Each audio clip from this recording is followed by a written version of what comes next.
Salut les amis, j'espère que ça va bien. Today, very short video, guys, to introduce you to how to use what we call sometimes a conjugator, alright, so a website that will help you to look for the conjugation of any verb at any tense. I think this can be useful for some of you. So very briefly, I will review how to read this kind of websites because you might or you might not be familiar with it, but there are many different conjugation tense in French, and all of them are sorted in different categories, so we're going to see this today. First of all, I suggest you just type conjugateur like this, alright, on Google. You take the first one. They are all kind of the same, but this one is like very famous. The presentation is a bit old school, but it's still a very good website, okay? First of all, what you do, you just type for the verb that you want to conjugate. For example, I put aimer, alright, to love, and this is how it looks. Okay, I will review the whole website and I will explain to you how to read through everything, okay? First of all, you can see here that they indicate you le verbe aimer est du premier groupe, right? So it's a verb from the first group. For example, if I were to look for nourrir, which is a verb from le deuxième groupe, they will tell you here. Et si je prends par exemple prendre, to take, then they will tell me that this is the third group, okay? If I put être, to be, they will indicate you that this is not a verb, this is un auxiliaire, okay? L'auxiliaire être. Let's take prendre, because prendre is a good example. Donc, conjugaison du verbe prendre. As you can see, every single column here is a different conjugation. So you have like 2, 2, 4, 6, 8, 9, 10, 11, 12, 13, 14, 15, 16, 17, 18, 19. Okay, you have like more than 20 different conjugations columns. So, how to read through them?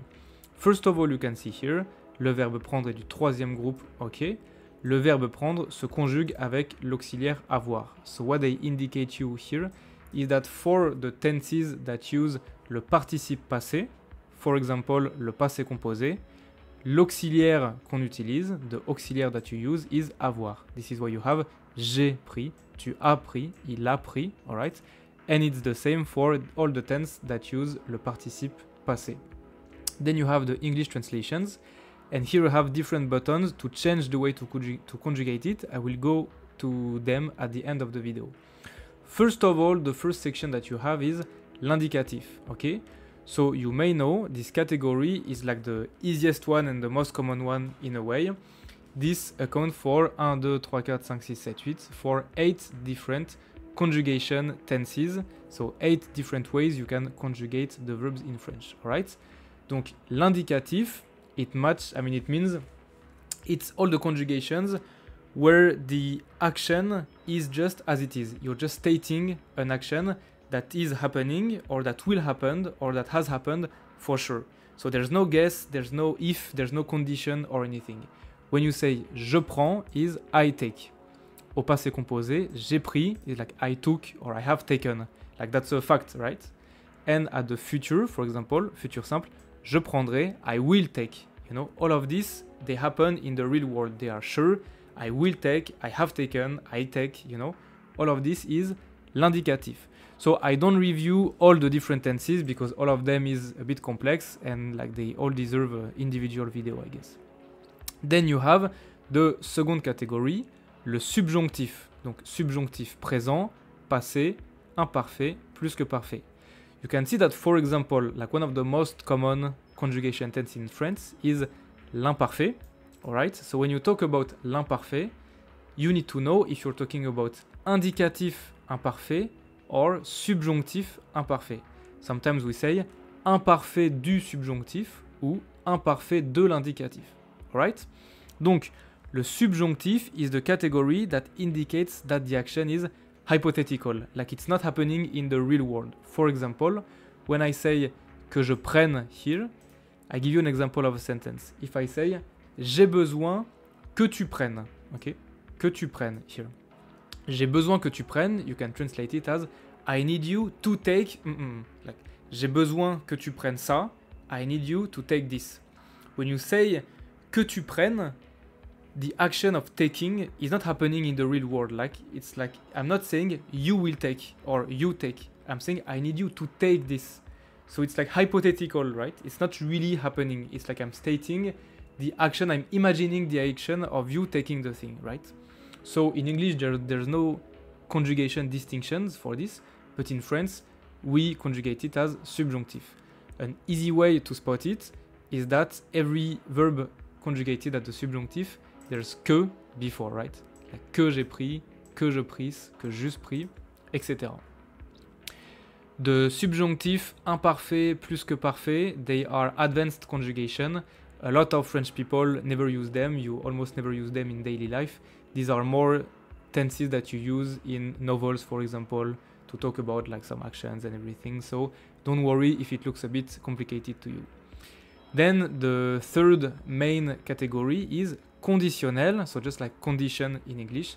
These are the verbs that you conjugate when the action is like when the action depends on the on a condition, basically, alright? So it's like si tu faisais ça, alors je prendrais like if you were to do this, then I would take okay? Je prendrais is like I would take this. Like there's a condition. If this condition is ticked, is done, is right, then I would do this. I would take this. Okay? So once again, you have conditionnel présent et conditionnel passé. You have two different forms of past conditionnel. I don't go through this in detail because it's a bit advanced also. Alright? Then you have l'impératif. This one is one of the first tenses that you learn, so it's quite easy, right? L'impératif is when you give an order to someone. You're like stating suggestion or an order, like take this, okay? Then they will indicate you, so this is not a conjugation tense, like this is not literally a tense, but they will indicate you le participe présent et le participe passé. For example, pris, prise, pris, etc. This is what you can see here, hein? Pris, pris, pris, right?